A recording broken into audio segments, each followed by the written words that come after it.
రాజమౌళి గారు, మీకు ఇబ్బంది కలిగింది, మీ వీడియో రకరకాల చోట్లకి ఏదో ఇబ్బంది ఉండగలిగి మీరు రిలీజ్ చేయలేకపోయారు. ఎవరి కష్టాలు వాళ్ళకు ఉంటాయి, కాదనట్లేదండి.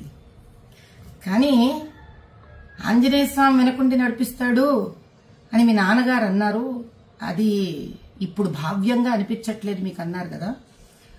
పోనీ బాహుబలి సినిమాలో కోట్లు సంపాదించారు కదండి శివలింగాన్ని ఎత్తిపించి పాపం ప్రభాస్ గారితో. అప్పుడేమన్నా శివుడి మీద ఏమైనా దానకం చదివారా మీరేమన్నా? ఏ శివాలయానికి ఏమన్నా దాన ధర్మాలు చేశారా?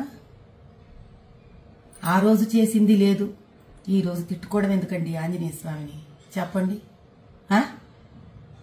కుల వృత్తిలో వ్యక్తులు అంటే కుమ్మరివాడు ఆ కుమ్మరి వస్తువులని, కంసాలివాడు తన కంసాలి వస్తువుని, డాక్టర్ తాను సర్జరీలో వాడే సర్జరీ వస్తువులని, వీటిలన్నిటినీ దైవంగా భావిస్తారండి. భగవంతుడు డబ్బు సంపాదనకి వాడుకోండి, కాదనట్లేదు.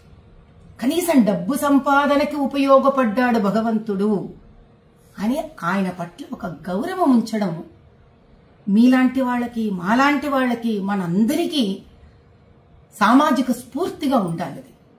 ఎందుకంటే ప్రజలు మనని చూసి మన మాట విని చైతన్యవంతమవుతారు.